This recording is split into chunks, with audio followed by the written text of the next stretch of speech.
总经费开了将近1亿9千万，进行整体扩大改建的桂林文化中心。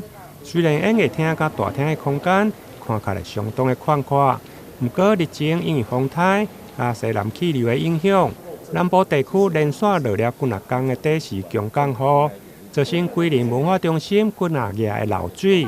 对此，议员郑嘉欣在6号下午会同文化局来会勘，包括演艺厅后台的厕所甲淋浴间、走廊、第一画廊甲大厅等，除了进行漏水的问题，另外还阁提出几点的缺失。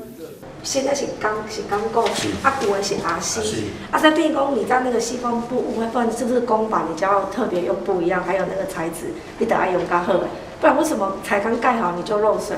这个一定很麻烦。因为这我解释一下哈，就是有部分这是我们施工厂商的错误，就是他那个水槽有的地方结合做的不好。结合。对，所以我们那边已经处理好了吗？处理好了，所以已经确保完全不会漏水。没有要等这个雨过，可能我们水槽整个要重新换新。你们要重新换水槽？因为也有旧看。因为底下一水槽。那跟那个接缝的地方有的房子做的不好，那我们最近做好了。但是考虑完还是整治换掉。有了大厅之后，其实大家我们在里面办推广性的活动，大家就很愿意来参与，那你这样的推广才会有效。原来的演艺厅所有的化妆室都是在地下室，对很多使用者也是非常不方便，所以我们才会在舞台的正后方去增建这些化妆室。那这些化妆室其实都是为了使用者的方便。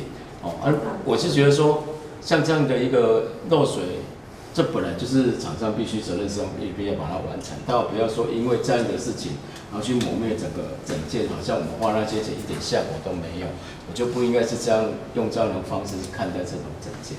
会长文化局副局长陈小晨表示，因为桂林文化中心原本就是3栋的建筑物，除了新的演艺厅是钢构的建筑，另外2栋是RC阿门头，伫个新区的角界容易出现漏水的现象。不过，伫个厂商的报告期，文化局一定会要求厂商来改善。目前较严重的是行政大楼的厝顶老旧，就算厂商一再来做防水，也是无法度改善。因此，文化局嘛甲厂商、建筑师来研究，看是毋是能以钢构的结构来做包覆。至于其他细项的缺失，文化局甲厂商嘛回应，原则上伫个2礼拜内就会用来改善。台南新闻林根采访报道。